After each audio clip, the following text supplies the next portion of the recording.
A young woman left a baby at the CEO's door. The note said, "You promised to protect us. Don't break it." The rain fell gently that morning, a soft, persistent drizzle that painted Hazel Hill in muted shades of gray and gold. Autumn had come early that year, and the trees surrounding the estate were already tinged in amber and rust. Lucas Hale stepped out of his black car, briefcase in hand, the hum of jet lag still heavy in his limbs after returning from a 10-day business trip across Europe. He adjusted his collar as he approached the stone steps of his mansion, his thoughts already racing through emails and meetings. The grand entrance loomed ahead, familiar, silent, impersonal. Just the way he liked it. Until the silence shattered. "Mr. Lucas." The panicked voice of Martha, his housekeeper of over a decade, rang out from just beyond the threshold. "Sir, there's something at the door." Lucas froze. Martha's face appeared, pale and drawn, eyes wide with disbelief. She pointed toward the front step. Lucas stepped forward slowly. At first, he thought it was a bundle of linens forgotten by a delivery van. But then he saw the curve of a small foot, the edge of a pink sock. A woven wicker basket sat neatly on the stone, its lid folded back just enough to reveal a sleeping baby girl nestled inside. She looked to be just over a year old. Her cheeks were round, flushed from the chill. Golden curls peeked out from under the knit bonnet covering her head. A pacifier hung loosely from her mouth, rising and falling softly with each breath. Next to her, tucked inside the basket, was a small worn tote bag, a tin of formula, a half-used pack of wipes, a pink stuffed rabbit with frayed ears, and, atop it all, an envelope, sealed. Lucas's chest tightened. He reached for the envelope with deliberate fingers. The handwriting was familiar.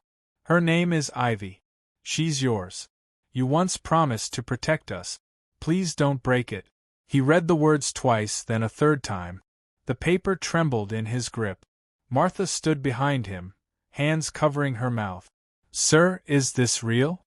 Lucas did not answer. His eyes were locked on the baby.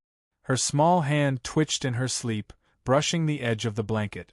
It was the hair, fine, golden blonde, curling slightly at the ends. It tugged something loose inside his chest, something he had buried years ago, a color he had not seen in a long time, a memory that had grown distant but never quite disappeared. He crouched slowly, eyes never leaving the girl's face. "Ivy." The name echoed in his mind like a question he was not ready to answer. She stirred, just a little, as if sensing his nearness. Her pacifier fell to the side, and for the briefest second her eyes fluttered open, bright, searching, innocent. Lucas felt his breath catch. That same softness, that same shape of the mouth, the same tiny dimple when she blinked. No, it could not be. But it was. He saw it now, not just the resemblance, but the impossibility of coincidence. His hand hovered over the edge of the basket. He hesitated, and then gently lifted the sleeping girl into his arms. She was light, warm, real. The note still trembled in his other hand. He looked out beyond the driveway, beyond the iron gate, into the misting rain, but there was no one there. Just the stillness of Hazel Hill and the slow, deliberate beat of the promise he had once made to someone who vanished before he could ever keep it. Lucas sat in his private study, the fire crackling low behind him. Ivy had finally fallen asleep upstairs, wrapped in the lavender-scented blanket he'd found in the basket. But Lucas had not moved in hours. The note rested on the desk in front of him, its ink now engraved in his memory. "You once promised to protect us. Please don't break it." The handwriting had not changed. Neither had the echo of her voice. Sierra. That name alone stirred something dormant. He closed his eyes. It was over 2 years ago. Colorado. A stormy night in late spring. Lucas had disappeared into the mountains after a fabricated tabloid scandal painted him as a reckless playboy. The truth had never mattered. The media had eaten him alive. Investors panicked. His board forced him to take a leave of absence. So he ran. And then he crashed. Quite literally. Black ice on a remote pass. His car had slid, spun, and slammed into a pine just miles from nowhere. When he came to, it was not a paramedic hovering over him, but a young woman with soft blonde hair tied loosely at the back, eyes the color of smoke, and hands that trembled but never faltered. "I'm Sierra," she had said, breathless. "You're lucky I hike this trail every weekend." She dragged him to a nearby ranger cabin. A single room with no Wi-Fi, no electricity, just a wood-burning stove, canned food, and blanket. He should have been panicking. But instead, in that quiet space, far from headlines, Lucas found something he had not felt in years: peace. Sierra was studying nursing. She told him a summer internship had brought her to the ranger station. She had dreams of joining a humanitarian organization that built clinics in underserved regions.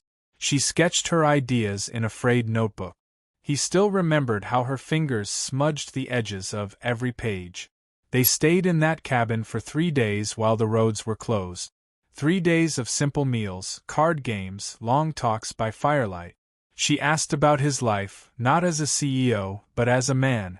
She never once mentioned the scandal. "I think the world's too quick to judge," she'd said once, looking at him through strands of damp hair. "Sometimes people just need a place to be safe again." He had laughed bitterly. "Safe isn't real." She didn't argue. She only smiled and handed him a blanket. That night, on the 3rd night, they shared something unspoken. The storm outside had quieted, but something between them had surged instead. They kissed, tentatively at first, then completely. It was not wild or reckless. It was slow, hesitant, and strangely sacred. The next morning, Lucas had to leave. His assistant finally reached him with news. The scandal had cooled, and his presence was required in New York. Sierra helped him pack his things into a borrowed jeep. She stood at the doorway of the cabin, arms crossed against the wind. "If one day you see me again," she said softly, "and I need help, promise me something." He turned, caught off guard. "What?" "Promise you won't turn away. Promise you'll protect me." He had laughed again, but this time it was different. Warmer. He reached for her hand. "I promise." He had meant it. But he never saw her again. He tried. He called the internship office. No record. Emailed the ranger station. Nothing. It was as if she had vanished. Maybe she had given him a fake name. Maybe she never meant for him to find her. But now, in the quiet stillness of Hazel Hill, with the rain tapping gently on the window, Lucas held the truth in his arms. Ivy. That hair. That dimple. The way her eyes flicked upward when she heard his voice. Sierra had not vanished. She had simply been surviving. And he had broken his promise. He stood suddenly, the note clenched in his hand. The fire flickered behind him, but Lucas did not feel the warmth. He had failed her once. He would not do it again. The results came in quietly via a secure email. No fanfare, no dramatic envelope. Lucas stared at the words for a long time. Probability of paternity, 99.99%. He let out a slow breath, pressing his fingers to his temple. There was no denying it anymore. Ivy was his daughter. And Sierra? Sierra had never lied. Lucas closed the laptop, stood in the middle of his office, and just stood there, still, breathless, overwhelmed. A child. His child. He walked upstairs to the nursery room they'd hastily arranged. Ivy was napping in the crib, a soft snore escaping her parted lips, a curl of golden hair stuck to her cheek. Her stuffed bear lay tucked under one arm. And that scent, lavender. Sierra's scent. Lucas sat down beside the crib, staring at her. She looked so much like Sierra. Her lashes, her hair, even the slight turn of her nose. He hadn't prepared for this. He didn't know how to be a father. But he was determined to try. That night, Lucas opened YouTube for the first time in months, searching. How to change a diaper. How to put a baby to sleep. How to stop baby from crying.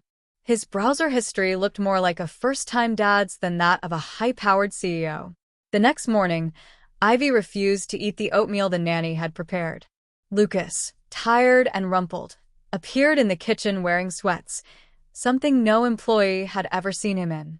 He placed a banana, a piece of toast, and a tiny cookie cutter shaped like a star on the table. "I googled toddler breakfasts," he mumbled.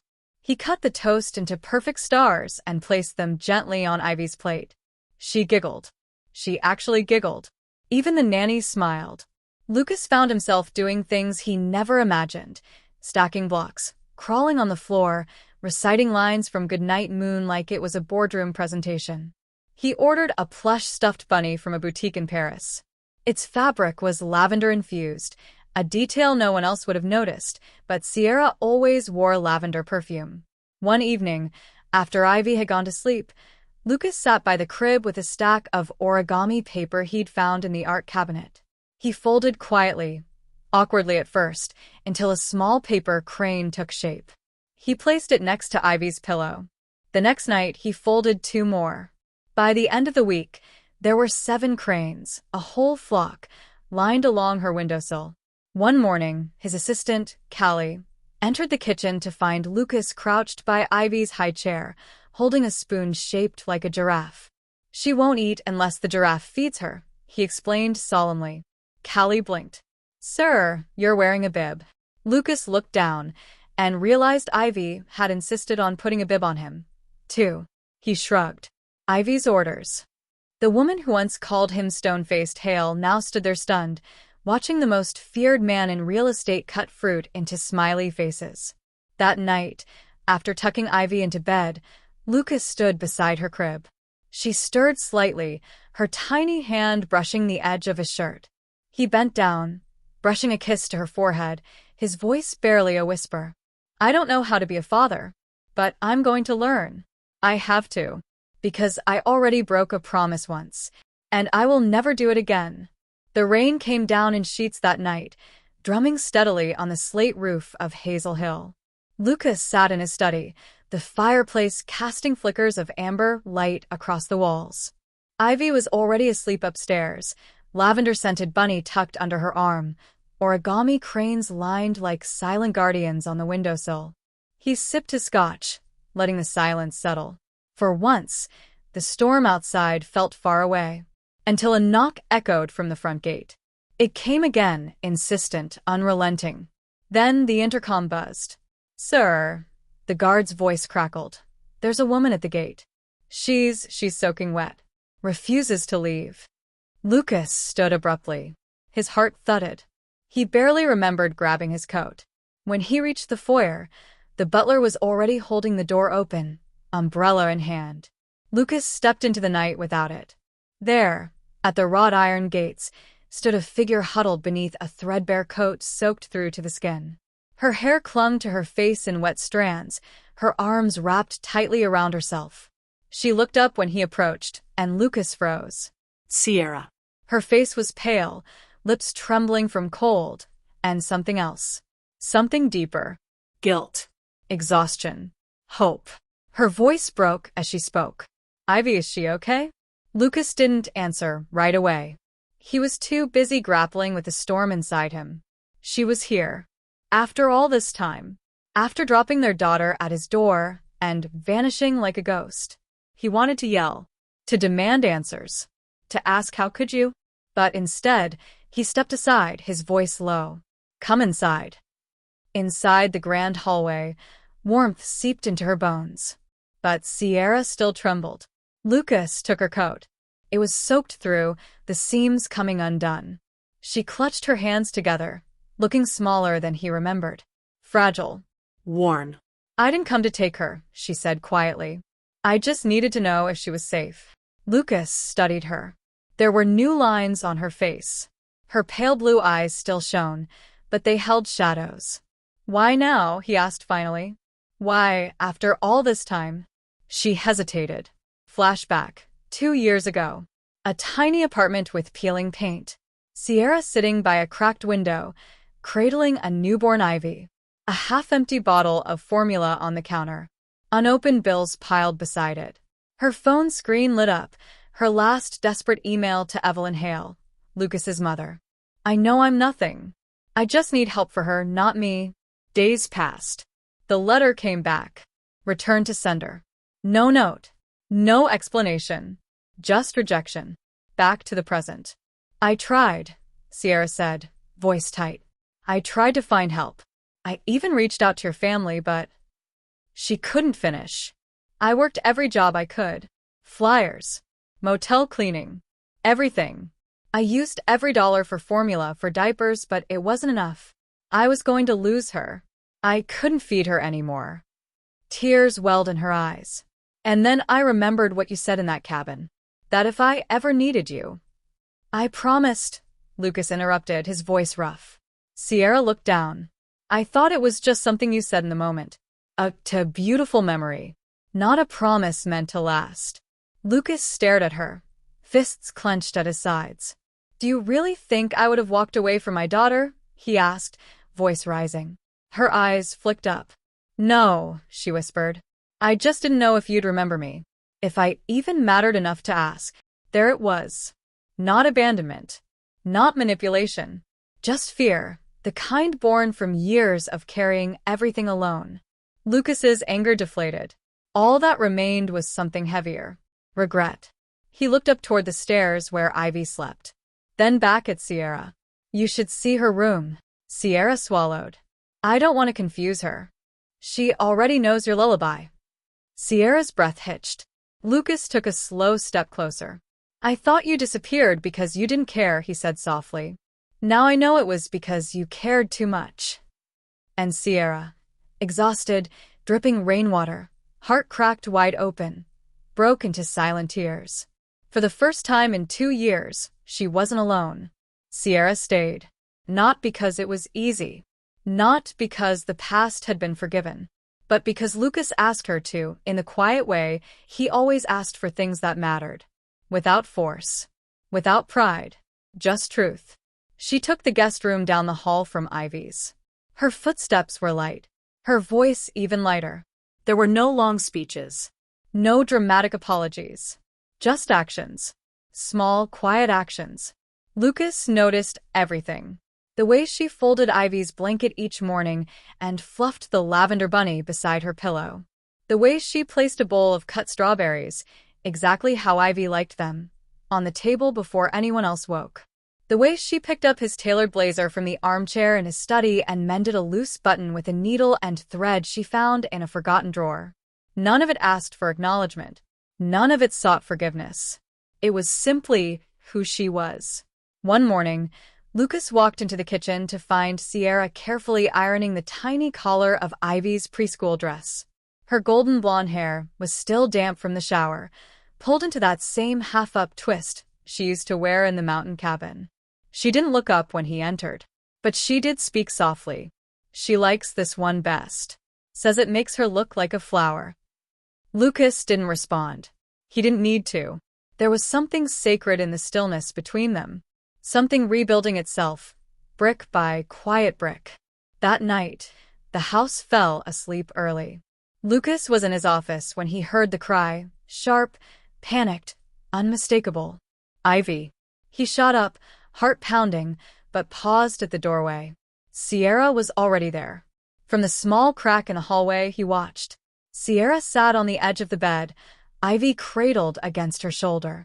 The child's cheeks were flushed with fever, her forehead burning hot. Sierra pressed a damp cloth gently to Ivy's neck, whispering soft reassurances. It's okay, baby. Mommy's here. You're safe. Lucas didn't move.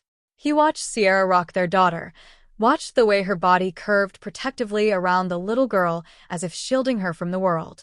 Hours passed. Sierra never wavered. She didn't sleep. She didn't leave Ivy's side. Lucas stood in the doorway the whole time, breath shallow, throat tight. Then Sierra began to hum. A melody Lucas recognized instantly. The same lullaby she had once hummed in that mountain cabin, when he lay on a couch with a broken rib and a broken spirit, unsure of how to keep going. The same lullaby Ivy had murmured under her breath when he first tucked her into bed weeks ago. He hadn't understood why it struck him then. Now he did. It was Sierra. She had been with Ivy in every breath, every memory, every sound, even when she wasn't physically here. His chest ached. He turned away before she could see him. He went back to his room, but sleep didn't come. The next morning, the kitchen was quiet. Dawn had barely touched the windows. Sierra stood by the counter, her hair pulled back in a loose bun, Ivy resting against her chest in a soft wrap. Ivy slept soundly now, her fever broken. Lucas walked in with 2 mugs of tea, one black, one with honey and milk, exactly how Sierra used to make hers. She looked up, startled. Unsure. He handed her the second cup. I figured you didn't sleep, he said simply. Sierra took it with both hands, whispering, Thanks. Silence stretched between them, gentle, unhurried. Lucas cleared his throat, voice low. Thank you for staying with her. For protecting her when I couldn't. Sierra looked down at the tea, fingers trembling around the warm ceramic. She's always been worth it, she whispered. Lucas nodded. So have you. Sierra's breath caught at that, small, soft, barely there. But it mattered. Later that afternoon, Lucas was searching through old folders in his study when a yellowed envelope slipped out from between 2 binders. His mother's name, Evelyn Hale, was printed across the front. But the handwriting guiding the letters, he knew it instantly. Sierra's. Hands suddenly cold, Lucas opened the envelope. Inside was a letter, dated 19 months earlier. He read it once. Then again. Then again. Sierra described everything. Her pregnancy, the loneliness, the struggle to afford formula, the moment when her hope crumbled. She wrote that she wasn't asking for help for herself, only for the child. And at the end, one line stood alone. He once promised to protect us. I only ask you to remind him. The letter had never been opened. His mother had stuffed it away and said nothing. Not a word. Rage burned through Lucas, not fiery and explosive, but cold, sharp, controlled. That evening, he drove to his parents' estate, the letter clenched tightly in his hand. His mother greeted him in the parlor, her expression calm, pristine, practiced. You received her letter, she said smoothly, as if discussing the weather. You knew. Lucas demanded, voice low and dangerous.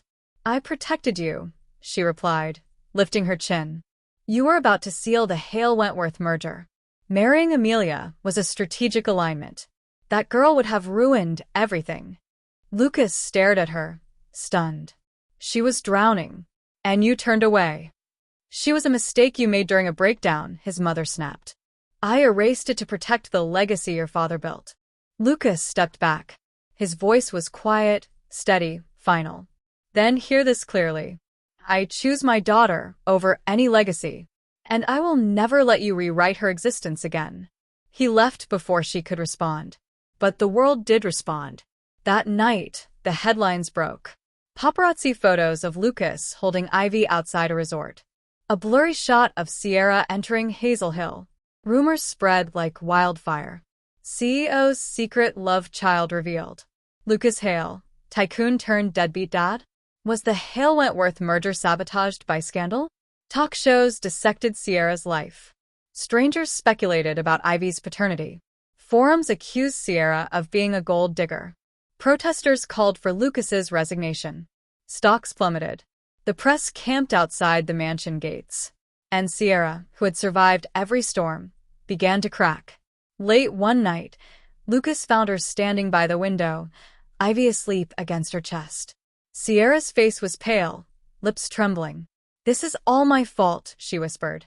No, it's not. You are doing so well, she whispered, tears brimming. You rebuilt everything. And now, because of me. Because of us, he corrected. But she shook her head. I can't be the reason you lose everything again, Lucas. I won't. The next morning, she was gone. Ivy's favorite bear missing. Her clothes, her sketchbook, her presents, all vanished. On the kitchen counter was a single note. I'm sorry. I thought this time would be different. But storms follow me, and I won't let them drown you again. Lucas felt the world tilt beneath him. He rushed outside to the garden. At the far corner beneath the birch tree, Sierra's favorite spot, he found a sheet of watercolor paper clipped to the easel she sometimes used at night. A painting of 3 figures holding hands beneath a rainy sky. a tiny figure between two tall ones, all beneath a shared umbrella. The child's curly blonde hair was unmistakable. At the bottom, in messy crayon, Me, Daddy. Mommy. Lucas sank onto the bench, the wind rustling through the leaves above him. She hadn't left because she doubted his love. She left because she believed she was the damage. And that broke him more than any scandal ever could.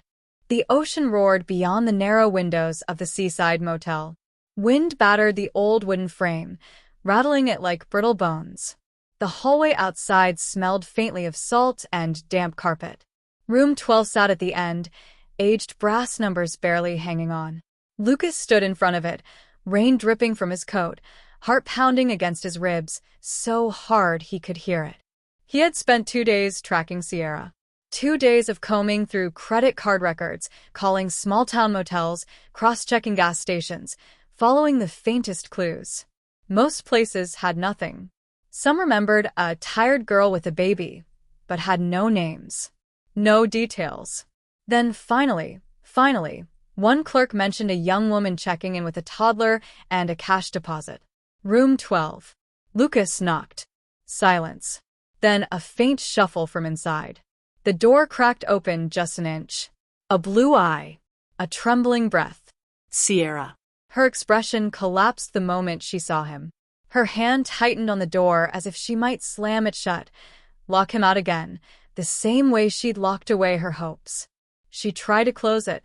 Lucas stopped the door gently. Not pushing. Not forcing. Just being there. "Sire," he said softly. "Please." The door opened fully. Inside, Ivy sat on the floor hugging a worn teddy bear, blinking sleepily at him. Her cheeks were flushed with exhaustion, her curls tangled from restless nights. Sierra looked worse. She had dark circles under her eyes, her clothes rumpled from days of running, her shoulders slumped with bone-deep fatigue. She looked like she hadn't eaten, or slept, or breathed properly. Lucas didn't speak. He stepped inside and pulled her into his arms. Her body tensed, briefly, then melted into him with a sob that tore straight through his chest. "I thought I was doing the right thing," she whispered against his coat. "I know," he murmured, tightening his arms around her. "I didn't want you to lose everything again," she sobbed. "Not because of me." Lucas lowered his forehead to hers. "I don't care about everything," he whispered. "I care about you. About Ivy. That's it. That's all that matters." Sierra's breath hitched. She closed her eyes. "I'm so tired, Lucas," she whispered. "Then let me carry this with you." They packed in silence. Lucas carried Ivy, who clung to him immediately, resting her head beneath his chin like she had been waiting for him. The motel manager watched with wide eyes as Lucas Hale, CEO in a rain-soaked coat, balanced a sleepy toddler on his hip and helped a young woman load bags into an SUV. When they returned to Hazel Hill, Lucas didn't waste a second. The next morning, he faced the cameras. But this time he invited them. The plaza outside Hale Resort's headquarters buzzed with reporters, microphones raised like a field of electric weeds. Security held back crowds. Camera flashes flickered like lightning. Lucas stepped up to the podium, Ivy in one arm and Sierra standing beside him. He wore a simple navy suit. No theatrics. No PR armor. Just truth. "I am not here to deny anything," he began, voice steady. Silence washed over the crowd. 18 months ago, I made a mistake. Not by becoming a father, but by not knowing that I already was one. A murmur rippled through the sea of lenses. "Ivy is my daughter," Lucas said proudly, lifting her slightly as she clung to his collar. "She is the best thing that has ever happened to me." Cameras clicked faster. "And Sierra," he added, turning to look at her, "is the woman I love." Sierra's breath caught, though her hand remained in his. Firm. Present. Lucas continued, face open and unguarded. "I stepped away from this company briefly because I needed to remember what legacy truly means. It is not stock value. It is not business alliances. It is not what the world expects of us." He squeezed Sierra's hand. "It is the people we choose to fight for. And I choose them." The plaza was silent for a moment, then something shifted. A journalist from a major outlet raised her camera, snapping a close-up of Lucas holding Ivy. Minutes later, she would post it with a caption. He chose family over fortune. Maybe that's the real success. Within an hour, the internet transformed. Comment chains flooded with support. I respect him for owning it. They look like a real family, not a PR stunt. He's doing the right thing, finally. Good on you, Lucas. Hashtag love over legacy. Hashtag Ivy Hale. Public sentiment, once brutal, turned soft, warm, human. Hale Resort stock began to steady.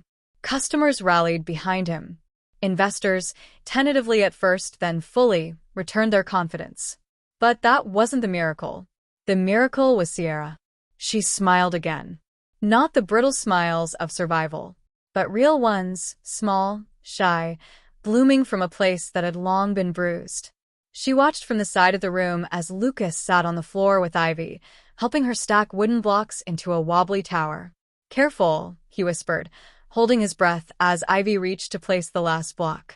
There you go. That's my girl. When their daughter giggled and clapped her tiny hands, Sierra's heart finally settled. Lucas glanced up at her. Their eyes met. No fear. No doubt. Just something whole. Something right. Maybe love wasn't about grand rescues. Maybe it was about the people who showed up when it mattered most. And stayed. Sierra walked over, sitting beside them on the carpet, Ivy crawling happily into her lap. Lucas shifted closer, the warmth between them quiet but undeniable. Ivy placed a block in Lucas's hand, looked up at them both, and said, with absolute conviction, "Mommy." Daddy. Sierra felt tears fill her eyes. Lucas reached for her hand, not asking, not demanding, just holding it, like a promise restored. A promise he would never break again. Snow drifted gently from the sky, floating like soft white feathers in the lantern glow that lit the backyard of Hazel Hill. Overnight, the garden had transformed into a quiet winter wonderland. Golden lights wrapped around the trees, the old stone path shimmered beneath a coat of frost, and the world felt still, peaceful. It was Ivy's 3rd birthday. A small, heartfelt celebration. No reporters. No executives. Just close friends, a few longtime colleagues, and neighbors who had watched Ivy grow from a shy baby in Lucas's arms to the spirited, sunshine-filled little girl she was today. Laughter echoed across the patio as Ivy chased bubbles that shimmered like crystal in the cold air. Her cheeks were rosy beneath a lavender wool beanie, her breath bursting into tiny clouds as she giggled and twirled. She squealed with delight when the bubbles popped against her mittened fingers. Sierra stood nearby, holding 2 steaming mugs of hot cocoa. Her golden blonde hair, tied half up in her usual style, caught the flicker of the fairy lights. Her smile was soft, warm. A smile that came easier these days. The kind shaped by healing, not endurance. Lucas walked up beside her, brushing snow off his coat. He took one of the mugs from her hand without saying a word, just exchanging a quiet glance filled with affection and gratitude. She's having the time of her life, Sierra murmured, eyes still on Ivy. Lucas sipped from his mug. She gets that from you. Sierra chuckled. No, she gets the stubborn part from you. He grinned. Fair. They stood together in the kind of comfortable silence only 2 people who had survived storms could share. Then Lucas set his mug on the stone railing and extended his hand. Come with me. Sierra narrowed her eyes playfully. Where? He didn't answer. Just smiled, mischief softening the edges of his usual composure. Curiosity warming her chest, she took his hand. They walked down the softly lit garden path, snow crunching lightly beneath their boots. The lights wrapped around the bare trees cast a soft gold haze, illuminating rose bushes blanketed in white. The path led to the far edge of the property, to the old oak tree Lucas had planted the year he bought Hazel Hill. It was also the place Sierra once stood alone, watching the life she thought she didn't deserve. Now she belonged here. At the base of the tree sat a small box, neatly wrapped in brown paper and tied with a white ribbon. Lucas picked it up and handed it to her. Her fingers trembled slightly as she unwrapped it. Inside, nestled in velvet, was a delicate silver bracelet engraved with one word: Ivy. Beside it lay a simple gold ring. She lifted it, her breath catching when she saw the engraving on the inside band. Promise. Snowflakes clung to her eyelashes. Lucas slowly lowered to one knee in the snow. You gave me a daughter, he said, voice hushed and thick with emotion. You gave me something I didn't even know I needed. Sierra's eyes glistened, her breath shivering in the cold. You made me better, he continued. You gave me a family. Now let me give you forever. Sierra opened her mouth, but before any sound emerged, a tiny voice interrupted. Mommy. Ivy toddled over, arms wide, jacket puffed like a little lavender marshmallow. Snow dusted her curls, her cheeks flushed with excitement. She hugged Sierra's leg and looked up at her with wide, hopeful eyes. Say yes, Mommy, she whispered, so we can be always family. Sierra's heart shattered and healed in the same breath. She knelt down, setting the box aside. Ivy pressed her tiny hands against her mother's cheeks. Sierra looked at Lucas, really looked at him. This man who had chased her down the coast. Who faced the world and chose her, not because it was easy, but because it mattered. Who learned lullabies, folded paper cranes, and wore bibs to feed their daughter. Tears spilled freely as she whispered, yes. Lucas exhaled, a sound half laugh, half sob. Relief and joy crashed through him at once. He slipped the ring onto her finger, hands shaking slightly. Sierra leaned forward, and he rose to meet her. Their foreheads touched. Ivy squealed and wrapped her arms around them both. A little family-shaped hug beneath the falling snow. They held on tight, 3 hearts beating as one. No past, no pain, only love, only home, and a promise that would never, ever be broken again. If this story touched your heart, don't forget to hit that hype button and subscribe to Soul-Stirring Stories. From a baby at a doorstep to a family forged by love, Lucas and Sierra's journey reminds us that some promises are worth keeping forever. Share this video if you believe in second chances, in love that endures, and in stories that heal. This is where emotions find a voice, only on Soul-Stirring Stories. See you in the next chapter.